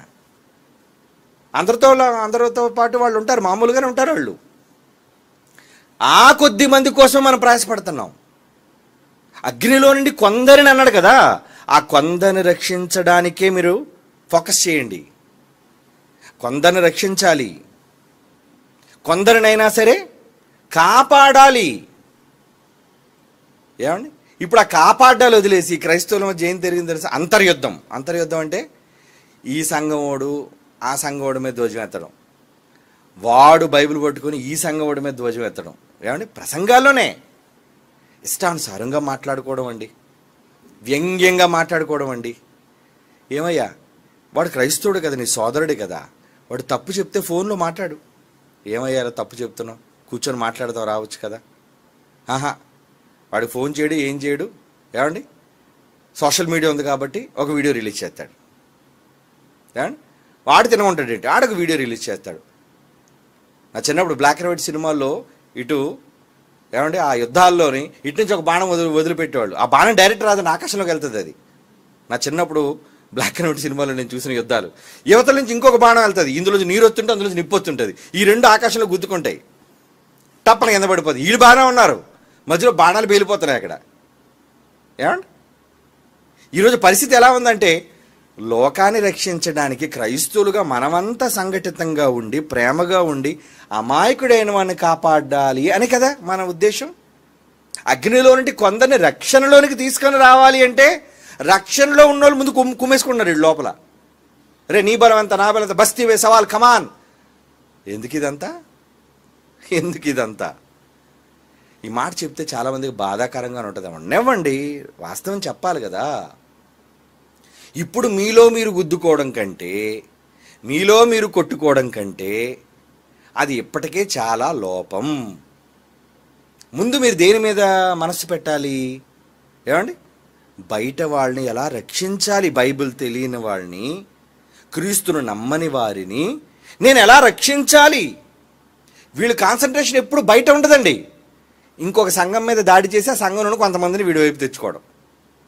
ఎక్కడైనా 10 మంది సంఘంగా కూడుకున్నారు అనుకోండి, అందులో 2 గ్రూపులు, ఆ ఉన్న 10 మందిలో 5 ఒక గ్రూపు, 5 ఇంకో గ్రూపు. ఇలాగే అంటే కొత్త వాళ్ళు మార్చరా? క్రీస్తును నమ్మేటట్లుగా సమాజాన్ని చెయ్యరా? అది ఎప్పుడో మర్చిపోయారండి క్రైస్తవులు. ఎంతసేపు యుద్ధాలు. దేనికి యుద్ధం? నీ సోదరుడయ్యా అతను, నీ సోదరుడే. బైబిల్ తెలిసినవాడు కదా, ప్రేమ తెలిసినవాడు, బైబిల్ తెలిసినవాడు, అన్నీ తెలిసినవాడు. ఏమండి, ఈ మధ్యన చాలామంది బైబిల్ కాల్చారు, కమాన్, మనం ఏం చేయాలి? అరెస్ట్ చేయండి. బైబిల్ కాలిస్తే అరెస్ట్ చేస్తే మరి యేసుప్రభు ఏమన్నాడు? యేసుప్రభు ఏం చెప్పాడు?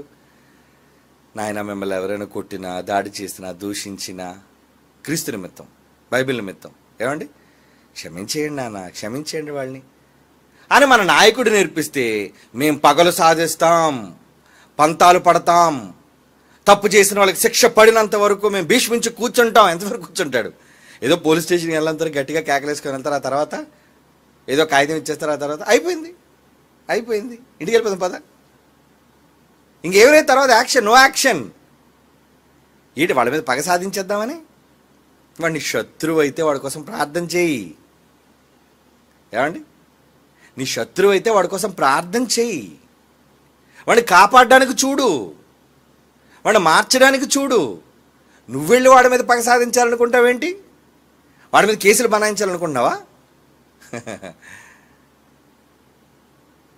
దానివల్ల మనం ఏం సాధిస్తాం చెప్పండి? ఒకప్పుడు పిల్లవానిలా ఉన్నారు, పిల్లవానిలాగా యోచించారు, పిల్లవానిలాగా ప్రవర్తించారు, వదిలేండి. ఆ పిల్లవాని దశ పోయింది. సంవత్సరాలు గడిచే కొద్దీ ఎదుగుతున్నాం కదా జ్ఞానంలో మనం అందరం. పౌలే అన్నాడు, ఒకప్పుడు చిన్నపిల్లల్లో ఉన్నానండి, నేను అలాగే ఆలోచించానండి, కానీ ఇప్పుడు పెద్దవాడినై పిల్లవాని చేష్టలు మానేస్తున్నాను. ఇప్పుడు క్రైస్తవ సమాజం ఏం చేయాలి? చిన్నపిల్లల తరహా విడిచిపెట్టేసి, ఏంటి అదిగో వాడు నన్ను అన్నాడు, నేను వాడి మీద కేసు పెడతాను, ఇదిగో వీడిని అన్నాడు, వీడి మీద కేసు పెడతారు, పగ సాధిస్తాను, ఆడికి శిక్ష పడేటట్టు నేను చూస్తాను. అది చిన్నపిల్లల దశ. పెద్దల దశ ఏంటో తెలుసా? తండ్రి వీరు ఏం చేయుచున్నారో వీరికి తెలియదు, వీళ్ళని క్షమించు. ఇది ఎదిగిన దశ. ఇప్పుడు ఏ దశలో క్రైస్తవ్యం ఉండాలి చెప్పండి? ఆలోచించండి. అంటే మరి క్రైస్తవ్యం ఎటువైపు వెళ్ళిపోతుంది? ఒకప్పుడు మనం ర్యాలీలు చేసాం, దేనికోసం? ఎవరికో శిక్ష విధించాలని కాదు, యేసుపై తప్పుడు మాటలు మాట్లాడుతున్నందుకు ర్యాలీ చేసాం. ఏమన్నా అరెస్ట్ చేయమని కాదు, బైబిల్ గొప్పది, బహిరంగ సవాలుకు మేము సిద్ధం, అంతే కదా. 2012 యుగాంతం అన్నారు, కమాన్, అది అబద్ధం అని ప్రజల మధ్య, ప్రజలలో మనం జ్ఞానాన్ని తీసుకొని రావడం కోసం సవాళ్ళు చేశాం. ఏమండి? ఒకనాడు ర్యాలీలు చేశాం, దానివల్ల ఏం సాధించాం? ఏమండి? ఏదో ఈ బైబిల్ గొప్పతనాన్ని, ఖ్యాతిని కొంతవరకు నిలబెట్టాం. కానీ ఈ సమాజంలో బైబిల్ని కీర్తించే వాళ్ళు ఉన్నారా? ఇంకా ఆ రోజు కంటే అండి, మీరు నమ్మరు, ఒక 15 ఏళ్ళ క్రితం కన్నా ఈరోజు బైబిల్ ఇంకా దారుణంగా ట్రోల్ చేస్తున్నారు. అవునా కాదు? మీకు తెలుసు, 15 ఏళ్ల క్రితం, 20 ఏళ్ల క్రితం బైబిల్ని ఎప్పుడు ఇంత దారుణంగా మాట్లాడలేదండి అందరూ, ప్రజలందరూ. కానీ ఈరోజు ఎవడు పడితే వాడు, ఎవడు నోటుకొచ్చింది వాడు ఇష్టానుసారంగా బైబిల్ని, క్రీస్తుని అవమానకరంగా మాట్లాడుతున్నారు. చేతనైతే వాడు నోరు మోయించడానికి ట్రై చేద్దాం. మనలో మన గొడవలేంటి? మన ఫ్యామిలీ. బయటవాడు శత్రువు వస్తున్నప్పుడు ఎలా మనం వాడిని ఢీకొని, ఎలా బైబిల్ గొప్పతనాన్ని, మన కీర్తిని చాటాలి అనే దాని మీద దృష్టి పెట్టాలి. కానీ ముందు ఇంటిలో పోరైతే వాడికి శత్రువుకు బలం కాదు. ఈరోజు క్రైస్తవులలో ఉన్నాయి ఏవైతే దూషణలు, ఏవైతే ఈ యుద్ధాలు జరుగుతున్నాయి, వీటి కోసం బయటోడు మాట్లాడుతున్నారు. ఏమని చాలే, ముందు మీ సంగతి ఏంటో మీరు చూసుకోండి, మా సంగతి చెప్పుదురు. కానీ మీరే రకరకాల బోధల్లో ఉన్నారు, మీరే ఒకరి కోసం ఒకరు మాట్లాడుకుంటున్నారు. లేదంటే కామెంట్లో కొంతమంది వీళ్ళు సపోర్ట్ చేసేవాళ్ళు, వాళ్ళు సపోర్ట్ చేసేవాళ్ళు. కామెంట్ చేసేవాళ్ళకి ఏం తెలుసు? జ్ఞానవంతుల వాళ్ళంతా. ఏది నిజం అనిపిస్తే ఎటు బరువు అయితే అటు తూగిపోయే రకాలు వాళ్ళన్నీ. కనుక వాళ్ళ ఇంటెలెక్చువల్స్ అని మీరు అనుకోకండి. ఏమండి? ఏదో సమాజంలో ఉన్న అందరూ గొప్ప ఇంటెలెక్చువల్స్ అండి. ఇంటెలెక్చువల్స్ అయితే ఈరోజు ఎందుకు మన రాష్ట్ర పరిస్థితి ఎందుకు ఎలా తగలబడుతుంది చెప్పండి? అందరూ ఇంటెలెక్చువల్గానే ఓటేశారా? ఏమండి? ఆలోచించండి. కనుక ప్రజల్లో ఏదో జ్ఞానం ఉందని మీరు అనుకోకండి. బలానికి తూగుతారు ప్రజలు, బరువుకు తూగిపోతారు ప్రజలు, వాస్తవానికి నిలబడరు ప్రజలు. కానీ మీరేం చేయాలి? సత్యం కోసం నిలబడండి, సత్యం కోసం పోరాడండి. ఏంటా పోరాటం? ఎంత బైబిల్ గొప్పదో ఈరోజు వాడేదో వాక్కునేవ్వండి, నడిబొడ్డున ప్రజల మధ్య, వేదికల మీద బైబిల్ ఎంత గొప్పదో, క్రీస్తు ఎంత గొప్పవాడో ప్రకటిస్తూనే ఉన్నాం. ఎవడు కాదన్నాడు? నమ్మేవాడు నమ్ముతాడు, నమ్మనవాడిని పోనీ. ఏమండి? మరి సవాలు చేయరండి అంటే ఎందుకు సవాలు చేయలేదు? ఇంట్రడక్షన్ వేస్తారు కదా మీటింగ్లోని. ఎప్పటికైనా ఎవడైనా దమ్మున్నాడు బైబిల్ తప్పని నిరూపించేవాడు, ఏమండి, ఉంటే Bible open city terms and కండిషన్కి నిలబడితే మేము సవాలుకి సిద్ధం అన్నాం. మరి ఎందుకు టర్మ్స్ అండ్ కండిషన్స్కి ఒప్పుకోరు? ఎందుకు ఒప్పుకోరు? రావాలిగా. అంటే అందరూ కూడా గదుల్లో 4 గోళ్ల మధ్య ఫోన్ల ముందు వాగేవాళ్లే తప్ప రింగులోకి నిలబడి దెబ్బలాడే చావ కలేజా లేదాళ్ళకి. కండిషన్స్కి ఒప్పుకోలుగా. ఏంటా గొప్ప కండిషన్? రే, నువ్వు ఓడిపోతే క్రైస్తవుడుగా మారిపో, నేను ఓడిపోతే బైబిల్ వదిలేస్తా. ఇదే వాడికి భయం. బాబోయ్, ఎందుకంటే నేను నీకు మత గ్రంథం జోలికి రాలేదు, నా మత గ్రంథం జోలికి నువ్వు వచ్చావు, నా భక్తి జోలికి వచ్చావు, దమ్ముంటే నిరూపించావు, అడుగుతున్నావు. కనుక ఏ విధం చేత నేను కొందరిని రక్షించాలి, కొందరిని మనం కాపాడడానికి చూడాలి. వీళ్ళేంటండి, లోకంలో ఉన్న క్రైస్తవులందరూ కూడా దేనికోసం ఉన్నారు అనేసి అంటే ఇదిగోండి మాయలు, మోసాలు, వాళ్ళకి అవే కావాలి. బోధకులు కూడా ఎలాంటి వాళ్ళు ఎంచుకుంటారని ఆ రోజు తిమోతి పత్రికలో పౌలు గారు చెప్పారు. ముఖ్య ప్రసంగికుడు పౌలు, జనులు దురదచోలు కలవారై ఏమండి తమ కొరకు అనుకూలమైన బోధకులను పోగు చేసుకొని అంటాడు. 2 తిమోతి పత్రిక 4వ అధ్యాయం 3-4 వచనాలు చూడండి. తిమోతి గారికి రాస్తూ పౌలు అంటున్నారు, 2 తిమోతి పత్రిక 4వ అధ్యాయం 3వ వచనం నుంచి అండి, ఎందుకనగా జనులు మంచిని సహించరండి, దురద చెవులండి వాళ్ళకి, వాళ్ళు నాశనం అయిపోవడానికేనండి. ఇగో ఈ బోధకులందరినీ కూడబెట్టుకుంటారండి, నాశనానికి పోవాలిగా. ఒరే నేను నా కుటుంబం అంతా కలిసికట్టుగా నరకానికి పోవాలిరా, ఎవరు కావాలి? అదిగో అలా దొంగోడిని ఎంచుకుందాం పద. ఎక్కడున్నాడు? వాడు హైదరాబాద్లో ఉన్నాడు, వీడు బెంగళూరులో ఉన్నాడు, వీడు అమెరికాలో ఉన్నాడు. వీడంతా ఎవరు? దొంగలు, ఆలీబాబా 40 దొంగలురా వాళ్ళంతా. వాళ్ళని ఎంచుకుంటున్నారు మీరు. ఎవరిని ఎంచుకుంటున్నారట? తమకు అనుకూలమైన బోధకులను పోగు చేసుకుని సత్యమునకు చెవియక కల్పనా కథలు. వాడు బోధ అంటేనే కథ, బైబిల్ ఉండదు. ఏమండి, ఎక్కడో ఏదో జరిగిందట్ట ఏమండి చూడండి, దాంట్లోనే ఈ పిట్ట కథలు లేకపోతే, ఈ సాక్ష్యాలు లేకపోతే ఏమండి ఏది జరిగిందో కళ్ళ ముందు ఎవరికీ తెలీదు.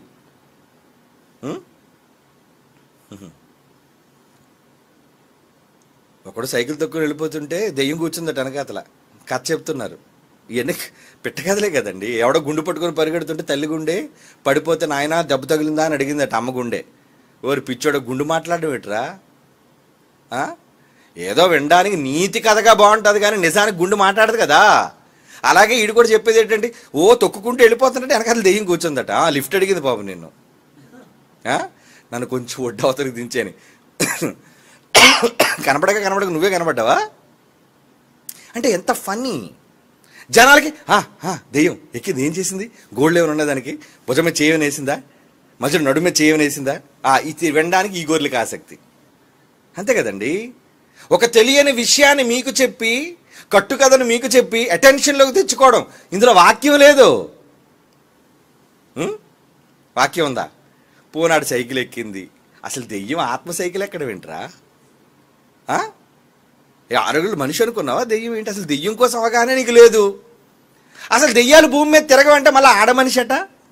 అంటే నువ్వు కూడా లోకంలో తయారైపోయావు అనమాట, లోక సంబంధిగానే. అంటే ఏదో కాశ్మోరా, కామిని, డాకిని, సాకిని వీళ్ళందరూ ఆడోళ్ళే, మరి మగోళ్ళు అందరూ మంచోళ్ళు, దెయ్యాలు కాదు వాళ్ళు. ఏమండి, ఇలాంటి వాళ్ళందరూ కూడా దెయ్యాలుగా మారిపోతే ఆ దెయ్యాలన్నీ కూడా లిఫ్ట్ అడిగి సైకిల్ ఎక్కేది ఒకటి, కారు ఎక్కేది ఒకటి, విమానం ఎక్కేది ఒకటి, నీ ఇంట్లో నీ పక్కన పడుకునేది ఒకటి, అన్నీ దెయ్యాలే. ఇలాంటి మాయ మాటలను ప్రజలు నమ్ముతున్నారు అంటే దేవుడు చేశాడు. అందుకే ముందే చదివించారు ఆ మాట, అబద్ధమును నమ్మునట్లు మోసము చేయ శక్తి. చదవండి ఆ మాట మరలా. ఇది బంగారు వాక్యం కదా, రాసుకోలేదు. అమ్మో అయితే దేవుడు శక్తిని పంపిస్తున్నాడా? మరి దేవుడు ఎందుకు ఆపుతాడు? చాలామందికి డౌట్ ఏంటంటే, ఇన్ని జరుగుతున్నాయి కదండి, దేవుడు ఎందుకు ఆపట్లేదు? ఆపడో. నమ్మడానికి దెయ్యపు శక్తిని పంపించింది ఆయనే, దెయ్యాన్ని ఉసుగొల్పింది ఆయనే, దెయ్యాన్ని పంపించింది ఆయన. వెళ్ళు నువ్వు వెళ్ళు అన్నాడు దెయ్యంతో. ఎవరు? అపవాది. అయ్యా మమ్మల్ని నన్ను వెళ్ళమంటావా? ఎక్కడికి? యోబు దగ్గరికి వెళ్దాం అనుకున్నాను. వెళ్ళు. ఏదైనా తోటికి వెళ్దాం అనుకున్నాను. వెళ్ళు. ఏమండి, అలా మిమ్మల్ని అందరిని అడుగుతుంది, పలానా చోటికి పలానా దగ్గరికి వెళ్ళమంటా. వెళ్ళు అంటాడు దేవుడే. చదవండి ఇప్పుడు ఆ మాట, 2 దశలోనిక పత్రిక 2వ అధ్యాయం 9వ వచనం చివరి మాట. దుర్నీతిని పుట్టించు సమస్త మోసముతోనూ నశించుచున్న వారిలో సాతాను కనుపరిచేది. అదంతా జస్ట్ గ్లిమ్స్, అదంతా మ్యాజిక్ కనపరుస్తుంది. ఏమంటే మనిషిని మన ఎదురుగుండా బాక్సులో పెడతాడు, కాళ్ళు ఇటు ఉంటుంది, తలకేటు ఉంటుంది, బాక్స్ 2 మొక్కలు చేసేస్తాడు. ఇంతకీ మీరు అనుకుంటారు వీడు మనిషి 2 మొక్కలు అయిపోయిందని. కాదు, ఎవడో మొక్కలు చేస్తే అలాగ అతికించలేడు, చచ్చిపోద్ది అది. కానీ ఏంటి? మ్యాజిక్ అంటే అబద్ధం. అది అందులో నిజం లేదు. మ్యాజిషియన్ అంటేనే, మ్యాజిక్ అంటేనే అబద్ధం. మరి కాళ్ళు ఎక్కడ ఉన్నాయండి? కాళ్ళు దీనివి కాదు. అది కూర్చున్నప్పుడే కాళ్ళు మడత పెట్టుకొని లోన కూర్చుంది, ముందుగానే కాళ్ళు బయట పెట్టి ఇంకొకరిది ఇందులో కూర్చుంది, దాని నడుము కూడా అందులోనే ఉంది. నువ్వు ఎడదీసరికి నువ్వు అనుకుంటే అబ్బా మనిషి 2 ముక్కలు అయిపోయింది, మళ్ళీ కలిపేసరికి డొక్కు తీసేసరికి లోన్ నుంచి బయటకు వచ్చేసి నేను బయటకు వచ్చాను. అది మాయా, ట్రిక్ అంటారు దాన్ని. అబద్ధమును నమ్మునట్లు మోసము చేసే శక్తిని దేవుడే వారికి పంపుతున్నాడు. దేవుడే పంపుతున్నాడు అంటే మోసపోండ్రా మోసపోండ్రా మోసపోండ్రా. ఏనాన్న కమల్ మోసపోవడానికి హైదరాబాద్లో దేవుడు పంపించాడు దెయ్యాల్ని, మోసపోవడానికి బెంగళూరు పంపించాడు, ముంబై పంపించాడు, విశాఖపట్నం పంపించాడు. అన్ని ప్రపంచంలో అన్ని ప్రాంతాలని దొంగలు ఉన్నారు. రవి అస్తమించిన సామ్రాజ్యం బ్రిటిష్ ఎలాగో ఏమండి ఆరిన నేల మీద ప్రతి చోట దెయ్యపు అనుమాయులైన వాళ్ళు ఉన్నారు. వాళ్ళు ఏం చేస్తారు? అబద్ధాన్ని నమ్మేటట్లుగా నిన్ను ప్రేరేపిస్తారు. నమ్మో నమ్మో నమ్మో నమ్మో, ఇదిగో నేను చేస్తాను ఈ అద్భుతం సూచక్రియ. నువ్వేమీ ఎర్రుగరు కదా. అవునండి, ఎంత దేవుని శక్తి లేకపోతే ఇలాగ ఇతను పిలిచేస్తున్నాడండి, ఇలాగ ఇతను ప్రార్థన చేసేస్తున్నాడండి, ఇలా ఇతను పిలవగానే గిజగిజ గిజగిజ గిజగిజ ఏమండి సముద్రంలోంచి బయట ఒడ్డున పడి మట్టగడిసలా కొట్టుకుంటున్నారండి వీళ్ళందరూ కూడా. మరి అనుకుంటారు కదా మీరు. ఎంత నమ్మకం మనకు ఒకసారి డౌట్ వచ్చేస్తాడు, ఏమో ఒకళ్ళు దేవుడి శక్తి ఉందేమో.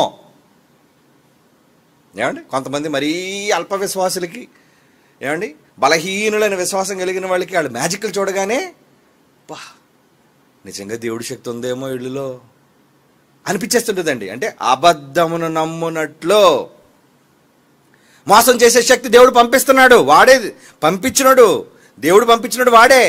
అది నువ్వు తెలుసుకో. క్రీస్తు విరోధవాడు నువ్వు ఐడెంటిఫై చేయి. మరి ఎలాగండి? బైబిల్ చదువు. నేను బైబిల్ చదవనండి, నేను నమ్మేస్తాను. పో, నమ్మితే నమ్మరు ఆడి నువ్వు కట్టకడుగు పోతారు నరకానికి. తూర్పు తిరిగి దండం పెట్టమంటే ఒక్క తొన్నుదంతా నిద్రలు కరెక్ట్గా పడతారు. ఎక్కడ? పాతాళంలో. దేవుడు విడిచిపెట్టాడు ఎవరిని విడిచిపెట్టాడు. కనుక పాపం ఇంత పెద్ద ఉత్తరం రాశారండి, అందుకే ఇంత పెద్దగా చెప్పాల్సి వచ్చింది. మిగతా ప్రశ్నలు పాపం చాలా ఉన్నాయి కానీ ఇవన్నీ మరి ఏమంటే మరి క్లారిటీ ఇవ్వాలి కదా. అయ్యో వీళ్ళందరికీ సువార్త చెప్పలేకపోతున్నా, వీళ్ళందరికీ కూడా సవాల్ చేసేయమన్నాడు. మళ్ళీ ఇటు సవాల్ చేస్తే వాళ్ళందరూ దెయ్యాలు మారిపోతారా? ఏమండి యేసుప్రభు అక్కడికి వెళ్ళి ఏమంటే సవాల్ చేశాడా? దెయ్యంతో సవాల్ ఏంటి? ఏమండి దెయ్యం అది, దానికి సవాల్. పో ఎక్కడి నుంచి అనాలి, తగిలేయాలి దాన్ని. పో ఎక్కడి నుంచి గద్దించాడు అంతే. అలా గద్దింపు మనం చెయ్యాలి కానీ అక్కడికి వెళ్ళిపోయే 1,00,000 మంది వెళ్తే ఏంటి నాన్న, 1,000,000 మంది ఉన్నా, అబద్ధాన్ని నమ్మడానికి 1,00,000 మంది సమాజంలో ఉన్నా వదిలేయండి వాళ్ళని. మీ పరిధిలో మీరు ఎంతవరకు చెప్పగలరో చెప్పుకుంటూ వెళ్ళండి. కొంతమందిని కాపాడాలిగా. కొంతమంది ఉంటారు ఆయన లెక్కల్లో ఉన్నోళ్ళు, వాళ్ళ కోసమే మీరు పెట్టే సభలు, సువార్తలు, సెమినార్లు ఉన్నాయి కదా, మీరు చేస్తున్న పనులు అవన్నీ ఆ కొద్ది మంది కోసమే. అమ్మా జనం భీకరంగా వచ్చేసారండి. జనం బా ఎంత జనం వచ్చారండి, కిటకిటలు ఆడిపోతున్నారండి. సంతోషించకండి, అదంతా స్క్రాప్. యెహోషువతో గిద్యోనుతో యుద్ధంకి వచ్చినట్టు సరుకు అదంతానా. డాళ్ళు, కవచాలు, కత్తులు, కిరీటాలు అన్నీ పెట్టుకొని top light left right left right వచ్చారు. 33,000 మంది. యుద్ధానికేనా? ఇంతకు చివరికి ఎంతమంది మిగిలారంటే మైనస్ 300 మంది మిగిలారు. 33,000 ఎక్కడా ఏమండి, 300 ఎక్కడా? వీళ్ళు తీసుకొని వెళ్ళు బాబు యుద్ధానికి అన్నాడు. మరి వీళ్ళంతా ఎవరన్నమాట? స్క్రాప్, పనికిరానోళ్ళు. వీళ్ళంతా మన ఇశ్రాయేలీలే. అలాగే వీళ్ళందరూ క్రైస్తవులే, భక్తులే, దేవుని యందు విశ్వాసులే, నీతిమంతులే. నమ్ముతున్నావు నువ్వు వాళ్ళని?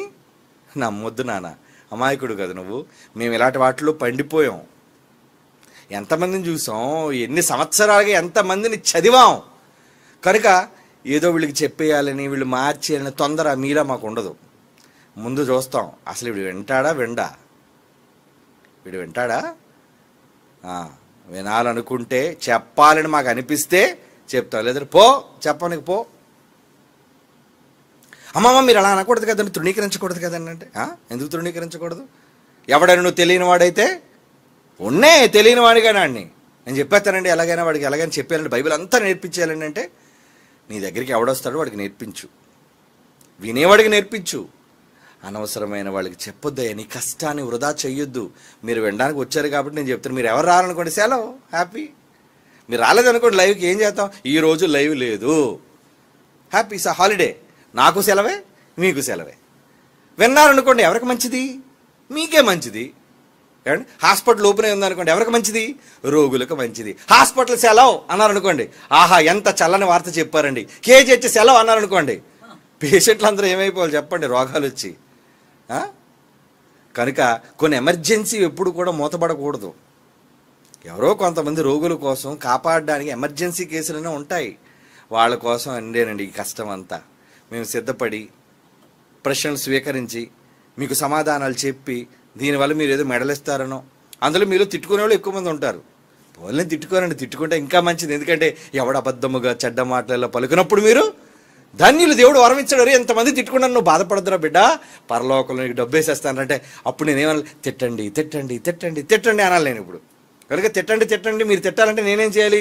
బాగా మిమ్మల్ని వాక్యంతో కొట్టి కొట్టి కొట్టి కొట్టి, టీచర్ కొట్టింది అనుకోండి లోన ఇది బయటికి అనలేడు, కానీ ఈ పనికి మంది ఎప్పుడు చచ్చిపోతుంది, దీని చేతులు ఎప్పుడు ఇరిగిపోతాయి అని అనుకుంటాడు కదండి. విద్యార్థులుగా ఉన్నాడు స్టూడెంట్ ఏమనుకుంటాడు, అందరూ ఎంతోమంది చచ్చిపోతుంటారు, ఇది ఎప్పుడు చచ్చిపోద్దో. చిన్నప్పుడు చాలామంది అలాగ అనుకుంటారు పిల్లలు. మీలో కూడా కొంతమంది అలాంటి క్యాండిడేట్లు ఉంటారు. ఎందుకంటే వాళ్ళ బాధలు భరించలేక వాళ్ళకి పెట్టే టార్చర్ అలాంటిది. కానీ ఎందుకు కొడుతుంది టీచర్? ఏమండి, దెబ్బలు ఎందుకు వేస్తుందో తెలుసా? నువ్వు బాగుపడడానికి. అలా ఈరోజు మనం చెప్తున్నాం, విన్నారనుకోండి బాగుపడతారు, వినలేదనుకోండి మాకు మేలేంటో తెలుసా? మీరు ఎలాగా వినకపోగా మీరు అనుకున్న దోషణాలు, మీరు అనుకున్న తిట్లు అవన్నీ మాకు ఆశీర్వాదాలు. మా పరలోకంలో దేవుడు ఎంతో జీతాన్ని మాకు ఇస్తున్నాడు. కనుక ప్రజల మధ్యకి వెళ్ళి చెప్పడం వల్ల ఎంతమంది తిడితే అంత సంతోషం మాకు. తిట్టుకోనివ్వండి, మీరు బాధపడకండి. చాలామంది తిట్టుకున్నారని కామెంట్లు కూడా బాధపడిపోతుంటారండి. ఏంటండి, అమ్మమ్మ ఎంత మాట అనేసారండి, నన్ను ఈ మాట తట్టుకోలేకపోతున్నాను. తట్టుకో, అలాంటి వాక్యం ఎందుకు చెప్తున్నావు అంటే నీకు అందరూ పొగట్టలు రాయాలి, నేను అందరూ మెచ్చుకోవాలి, నీకు అందరూ దండేయాలా? అలా అనుకుంటే మనలోనైనా నేరం ఉందేమో కానీ ఏ పాపంలోని యేసుప్రభువునే దూషించారు వాళ్ళు కదా, మన నాయకుడిని. ఏ తప్పు లేదు ఆయనలో. కానీ సిలువ వేయమని కేకలు వేశారు, ఎన్నో కిరాతకమైన మాటలు ఆయన అన్నారు, కొట్టారు, తిట్టారు, హింసించారు. మన నాయకుడే మనకు ఆదర్శం. కాబట్టి లోకం ఎటో వెళ్ళిపోతుందని మీరు బాధపడకండి, మారరు. ఎంతమంది వచ్చినా, ఇప్పుడు యేసుప్రభు ఇలాగ వచ్చినా మరలా రెండో రాకడికి ముందు ఒక ప్రీక్వెల్ లాగా ముందుగా ఏమంటే ఒక చిన్న సెకండ్ కమింగ్ లాంటిది ముందు వచ్చి వాక్యం అంతా చెప్పేసి వెళ్ళిపోతుంటే మారిపోతారు వీళ్ళంతా. మరలా యేసుప్రభు కోసం సిలువ రెడీ చేస్తారు. రే మళ్ళీ వచ్చాడు, మళ్ళీ వచ్చాడు, పెద్ద సిలువ వేయండి ఈసారి, ఎక్కడ తప్పించుకోవడానికి వీలు లేదు. అలా ఉందండి సమాజం ఈరోజు. కనుక వాళ్ళకి మీరేం చెప్తారు? కనుక మీ దగ్గరికి వచ్చే వాళ్ళకి చెప్పండి, వినే వాళ్ళకి చెప్పండి, వినే ఆసక్తి కలిగిన వాళ్ళకి చెప్పండి. మాకొద్దు అన్నారు అనుకోండి, దండం, టాటా, వెళ్ళిపోతాం అని చెప్పేసి వచ్చేయండి, అంతే. ఏదో చెప్పేయాలని తొందరపాటు వద్దు. మీలో చాలామందికి తొందరపాటు ఉంది, చెప్పేయాలి చెప్పేయాలి చెప్పేయాలి, వద్దు. వాళ్ళు వినరు. దేవుడే చెప్పాడు, అబద్ధాన్ని నమ్ముతాడు రా, నువ్వు చెప్పిన నిజాన్ని ఎందుకు నమ్ముతాడు రా వాడు? కనుక నమ్మని వాళ్ళ కోసం మీరు అస్సలు బాధపడకండి. నమ్మని వాళ్ళ కోసం మీరు ఎందుకు బాధపడతారు? వాడికి లేదు బాధ, వాడు ఆత్మ కోసం వాడికి ఉండాలి కదా బాధ. వాడు కుటుంబం, వాడు సంఘం అంతా కట్టకట్టుకుపోతారు, నీకెందుకు వాడికి లేని బాధ? అందుకని కందకు లేని దొరద కత్తికి ఎందుకు అన్నారు, అవునా? కందకు దొరుకుతుందట, కత్తికి ఎందుకు బాధ? మీరు సైలెంట్గా ఉండండి. దేవుడు ఎవరిని ఎలా ఫ్రై చేయాలో, ఎవరిని ఎలా శిక్షలో వేయాలో ఆయన చూసుకుంటాడు. కనుక నశించిపోతున్న వాళ్ళ గురించి చూసి మీరేం బాధపడకండి. మీరు చేయాల్సిన పనిని బాధ్యతగా మీరు పూర్తి చేయండి. వినేవాడికి చెప్పండి, విననివాడు ఎవడన్నాడా వదిలేయండి. ఓకే, అర్థమైంది అనుకుంటాను కమల్. మిగిలిన ప్రశ్న ఉండిపోయండి, సారీ. నెక్స్ట్ వీక్ మాట్లాడుకుందాం. కళ్ళు మూసుకోండి, ప్రార్థన చేసుకుందాం. పరిశుద్ధుడు అయిన తండ్రి, లోకం అంతా అబద్ధంలో ఉంది నాయన. మోసాన్ని నమ్ముతున్నారు, అజ్ఞానాన్ని నమ్ముతున్నారు. వాళ్ళంతా అపవాది అనుచరులని తెలుసుకోలేకపోతున్నారు నాయన. మీరు మా మనోనేత్రాలు వెలిగించారు కనుకే ఈరోజు ఈ సత్యంలో మేము ఉన్నాం. Christ church, Bible open university India international, all India true Christian council, ఈ సహవాసంలో ఈ సంఘాలలో ఉన్న పిల్లలందరూ సత్యాన్ని అనుసరించేవాళ్ళు. అందుకు మీరు సంతోషిస్తున్నారని మాకు తెలుసు. లోకం నశించిపోతుంటే మాకు కూడా బాధగా ఉంది తండ్రి. కానీ మారనప్పుడు మేము ప్రకటించే ప్రయోజనం లేదు కనుక నాయన, మా చేతనైనంత మట్టుకు మేము ప్రకటన చేస్తున్నాం. తీర్పు మీ చేతికి విడిచిపెడుతున్నాం. మమ్మల్ని, మా కుటుంబాల్ని, మా సంఘాలని, మా సేవను తండ్రి మీరు భద్రపరచండి, స్థిరపరచండి. క్రీస్తు వారి పరిశుద్ధమైన నామములో ప్రార్థన వేడుకొనుచున్నాము తండ్రి, ఆమెన్.